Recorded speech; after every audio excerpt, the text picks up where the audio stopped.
Hello, everyone. Welcome to our very first class in Business English and Correspondence. I am your instructor, Shalal Galapi Biliones, and today I'll be discussing with you the different topics that will be covered in week one. So, to start, the lessons that we'll be discussing today will be about business correspondence, its definition, the different purposes of business correspondence and its types. Of course, we also have to talk about different forms of business correspondence and the things that we need to consider when we are studying about business correspondence and when we are writing it. And the second part would be about the overview of the different areas of writing.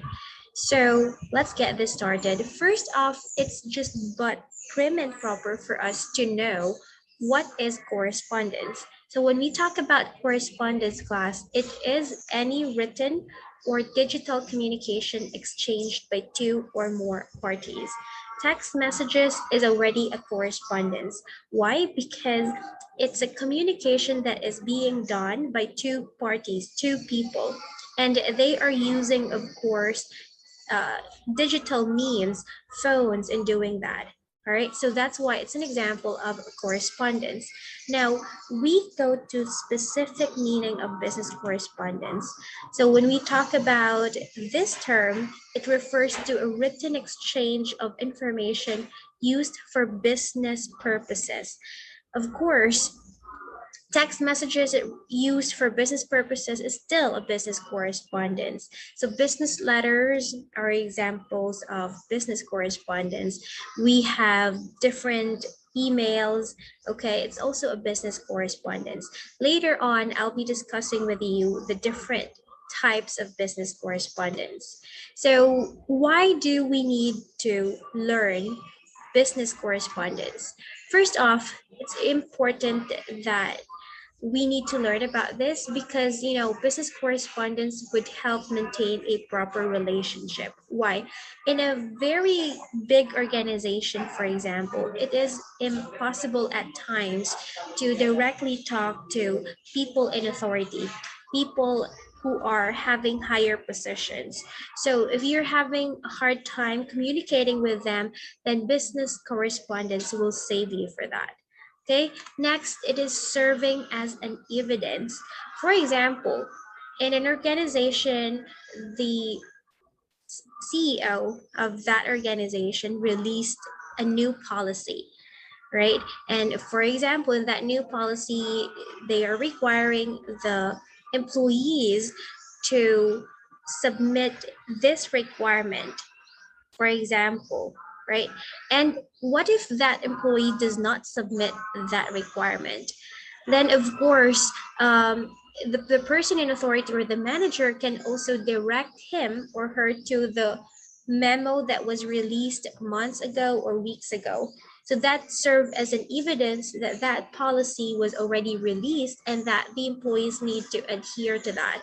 Okay, so that's the second purpose of business correspondence. Third, it is used to create and maintain goodwill. Okay, for example, the customers, they are having some complaints to the company. For example, they will be writing a letter of complaint. Okay, it's very necessary for a company to reply to that letter because at the end of the day, those feedbacks given by the customers would help their company improve and at the same time would let their company grow. Okay, so it is used to create and maintain goodwill. Next, it is an inexpensive and convenient form of business communication. Why inexpensive? You just have to write, right? You just have to write something, send letters, send an email. It's an inexpensive one. Okay, and of course, it is a formal communication. For example, there is a complaint to that company. Most of the time, it will not be addressed if it is just a verbal complaint. That's why it is prim and proper to have a written complaint addressed to that company or addressed to that person, for example, because at the end of the day, that is something that is serving as an evidence that you complain for that person or for that company, and it is a formal way of communication that will automatically be addressed properly. Okay, and of course, the last part, it helps in the expansion of business. For example, you have like a letter to another company telling them about the new policy of that company, and if they are wanting to partner with other companies, then business correspondence is something that is very necessary. Okay, so those are the different purposes of business correspondence. We have mentioned six. Now, let's find out what are the different types of correspondence. So there are actually a lot. There are a lot of types of correspondence, but for this lesson, I'll be only focusing on two.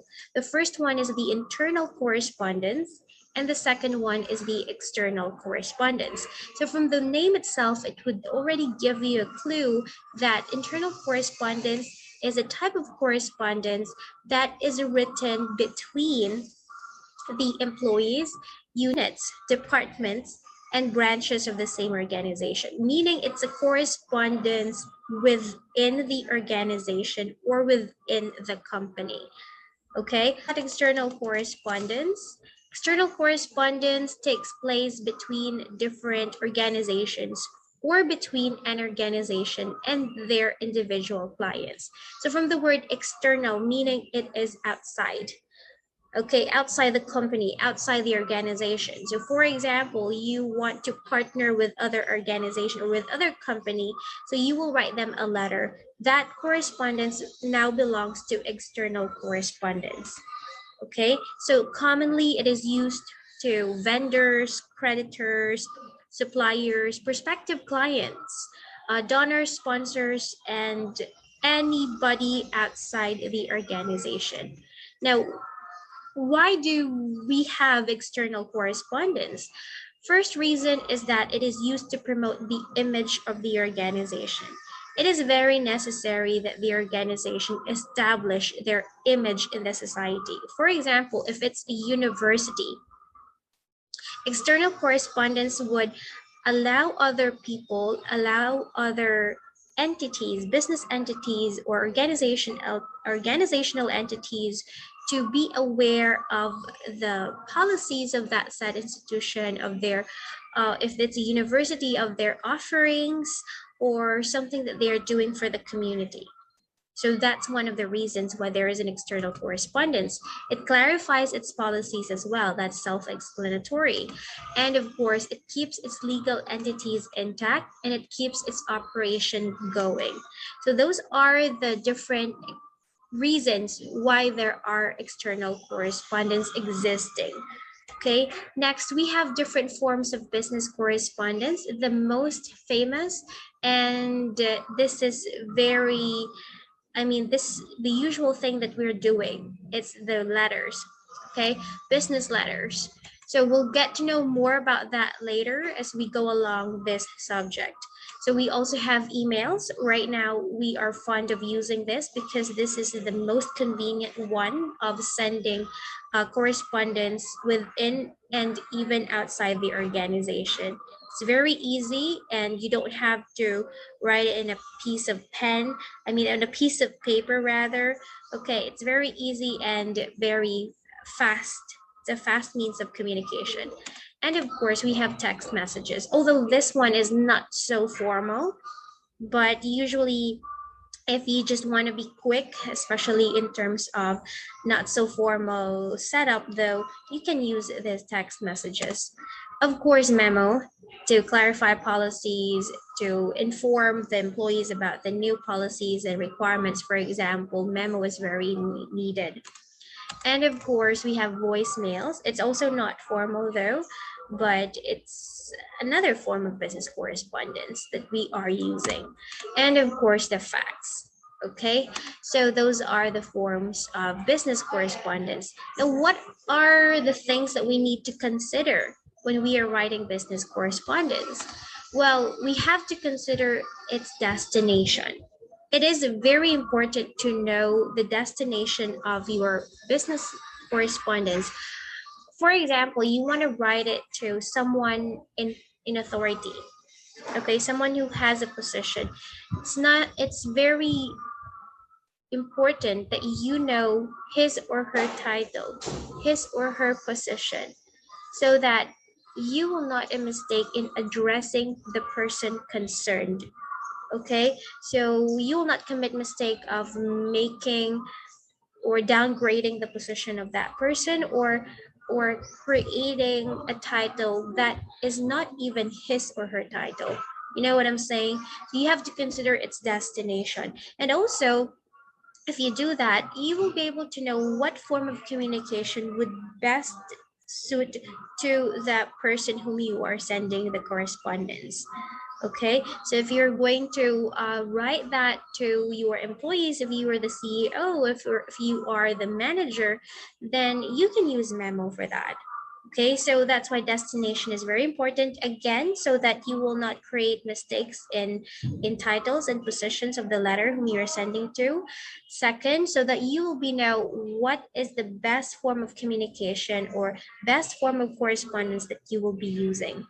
Okay, next one, we have audience. You have to consider who are your audience.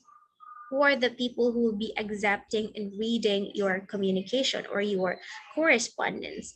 Will it be the employees? Will it be the employer? Will it be someone in a high position of that in that company? So you have to consider that.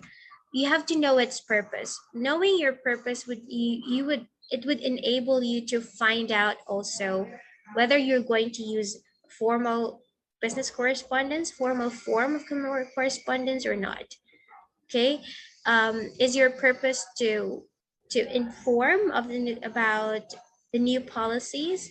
Is your purpose to advertise? So you have to know everything about that. And you have to consider your tone. It's very important that you do consider the tone.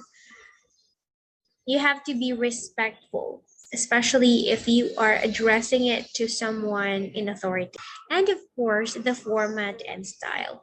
You have to consider the font size, pagination, what kind of page, what kind of paper size are you going to using.